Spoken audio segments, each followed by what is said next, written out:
Hello everybody, my name is Aceface. Today we're going to be doing some Alpha Clone T5 Abyss testing. Previously I tried a passive buffer fit Gila that had field extender rigs that had a really big buffer for T5 exotics. It was alright, but it could definitely be better. The tank was like very borderline, getting very close to 0% shields. And I'm going through for the passive shield route because it is pretty good for avoiding abyssal gankers if you've got a bigger buffer, but also because it's a bit cheaper. You don't have to go over those like really expensive like shield boosters and all that kind of stuff, and I think it's also a bit simpler in general. But it's definitely a possibility to go for the active tank, but the thing is, I think for the skills of alpha clones it might be a bit better to go for passive tank. At least that's what I'm going to be focusing on now, going for the passive tank. Now, we're going for the exotics because they're good for time. The Gila gets a bonus to exotic missiles, or not exotic missiles, kinetic missiles. And then the kinetic drones also do a lot of damage. And that is important because as an alpha clone, you're going to be pretty limited with your DPS. DPS is going to be something that's not going to be easy to come by. Now, this is a bit of an improvement from last time in terms of its defenses. Before, I used 3 drone damage amplifiers. Now I'm only using 2, but I'm using this shield power relay. This is pretty cool because this is going to increase our HP per second a lot. We're also using Purger rigs. Now these are going to improve our shield HP even more per second. The only thing is we don't get the really good buffer that extender rigs do. I like the having the big buffer because it's nice for avoiding abyssal gankers, but also just in general when I'm in the abyss, just going around with a really big buffer feels nice. But this is going to overall give us a lot better HP per second. So I think that this is probably going to be a bit better. We'll see how it goes. Another alternative I was thinking is to go with the hybrid fit, going with like a medium shield boost or something like that. For the alpha clones, I feel like the capacitor is not the same as the omega clones. It's hard to get as good active tank. I definitely think it could be a possibility, but me personally, I want to explore the maximum potential of the passive fits. I think there is potential to get them to do the T5 exotics, doing them properly. We have got some implants here. This is not a cheap fit. This is made to do the T5 Abyss as an alpha clone, and you have to use significant bling to do it in a reliable fashion. So we're using some high-grade Nirvanas. These implants are only these 4 because the other ones, the other Nirvana implants that you need, they have skills that alpha clones don't have. So these are the Nirvana implants that alpha clones can use. They have cybernetics 3 or lower. If we look here, you see here required implants cybernetics 2, and then we've got some basic shield operation implants here. Now if we look here, we've got them already plugged in, so it just happens to be in this fit right here. So we're going to jump right in. I want to do 2 tests. So here we're going to be doing for the T5 exotic. I want to later do for the T5 gamma. Now I think the T5 exotic will be really nice in terms of time. It will be very favorable because the armor and shields are not bonus like you are in the gamma sites, and also the kinetic drones do more damage, and then you got also the missiles doing more damage than explosive missiles. The kinetic missiles on the Gila do more damage than the explosive missiles. So overall we're going to have a lot quicker time there.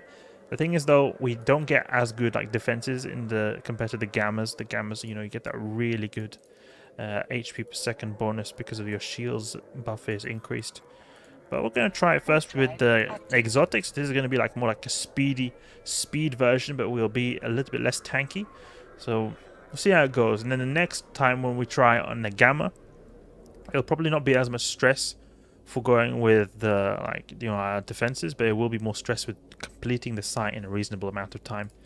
Because that's the thing with alpha clones, you are very limited with your DPS, very limited. There's a lot of these drone skills that can really improve the DPS we've got and make stuff go a lot quicker. So we're going to go and activate a skin, in fact, because I bought a skin. On the test server, you can buy every single skin for free, so I got this one. And just one thing to note is that I was thinking of using a multi-spectrum shield hardener, but the thing is, I like the fact that we're going with modules that don't require any capacity usage, so even if we get fully neutered out, we'll still be fully able to tank just as much, because this passive shield amplifier is going to improve thermal resistance, and this is one of the most important resist types to have in the Abyss, so that's why I'm going for that. Chaotic Exotic. Also, we don't have the Tech 2 drones, so that's naturally going to make our DPS a lot lower as well. Everything is really stacked against us in terms of the DPS. Okay, this is the Rodiva wave, very simple wave.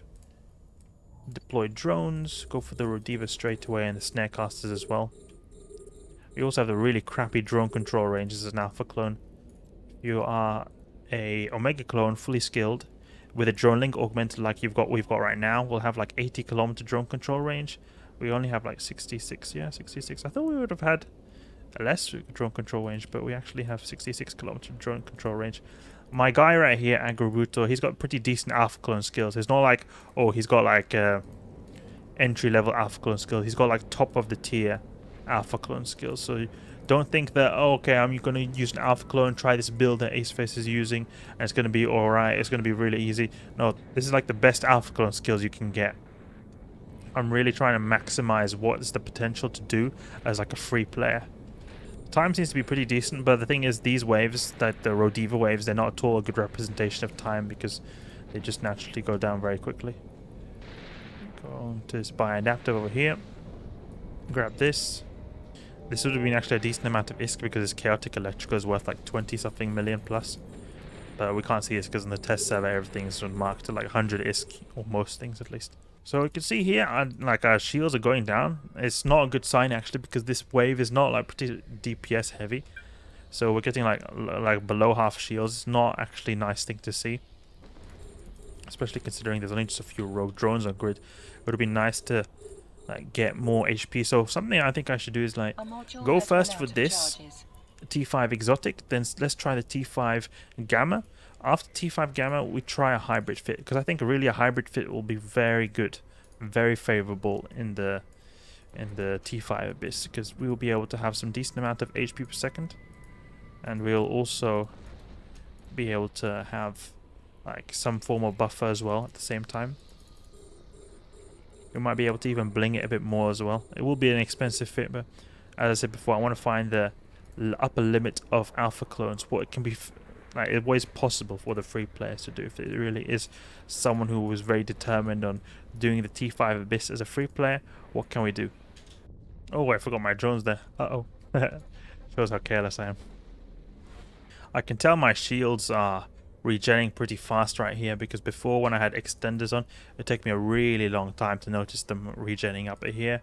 We've got like less. Oh, our drones got smashed by Diva automatic suppressors. The short range ones are brutal actually, but we get these shields regen very fast. Right here we've just got rogue drones on the grid, but it's not going too well actually. It's not going too well. Like you can see our shields are just going slowly but surely down, and the rogue drones are one of the easiest waves as well. It goes pretty quick though. Yeah, this doesn't seem to be working out good. Look at our shield HP. These are just rogue drones, one of the lowest DPS waves. It's not a good sign right here. I think we really need to like bling it hard or go with some kind of active tank, because this doesn't seem like it's going to go good. The T5 gamma might be like better, but still I don't think it's going to cut it. Like if we had like bad waves, this would probably kill us. Like this shield HP I've got right now doesn't feel good considering how little NPCs there are on the grid. And definitely it can be better than this actually. Poppity pop. There we go. Reload please. Go to the next wave. Basic sleeper wave. Yeah, these were not some good tests right here, but it was still a good test. Like we're not getting hard waves here, but it actually is still like valuable results we get right here, because even though these waves are easy, I noticed that we get our shields to go relatively low. Like they're pretty low. They're going towards 30%, and in easy waves that is not a good sign. It's not at all a good sign actually, because if it's anything harder, then we'll probably get popped. Like it's not gonna end so good for us if we had some like multi-Vedmak waves or something like that, or Kerberos Tyrannos hitting us good. I can't see that ending well, considering of how badly we tank these guys over here. I mean, this wave seems to be very easy, but usually there's just anyway these sleeper waves very low DPS as well. Like those rogue drones before were getting us very low. Like they was way too low. Split these, or keep it arranged this origin conduit right here. I think an active tank will be the best option, to be honest. I mean, the tank is holding, but again, these are not like really bad NPCs that will cause us much trouble. Time is looking pretty good. First two waves of the Rodivas weren't particularly long waves. You know, when it comes to like using a hybrid fit with like a medium shield booster, it wouldn't be nice if I got the shield power relay, because the thing is, this shield power relay, what it does is it nerfs our capacitor by quite a bit. So we probably want to put a flux coil or something like that. But at the same time, if I were to put like a flux coil here, which gives us more capacitor recharge rate, it'd be sort of counterintuitive, because that's not really the focus of it. Like, it would be better to have a flux coil if we're going with an active tank that focuses on having a big capacitor. Like, if we're using a hybrid fit, we don't want to have to use so many modules, I feel like, on a like getting good capacity, because that's not the focus. The focus is to have the big buffer and just have the shield boost to sort of aid it. You could obviously have the third drone damage amplifier, but it feels to me a bit unnecessary. But there we go, using a Purger Gila for the T5 exotic. I mean, it was pretty fast. There were pretty easy waves. I wasn't satisfied with the tank. We're going to have to try T5 Gamma next. See how that goes. See if it feels any better. But honestly, I feel like going with a full active tank will be the best solution, to be honest. So I hope you guys enjoyed the video. If you did, please leave a like and subscribe. I'll catch you guys later.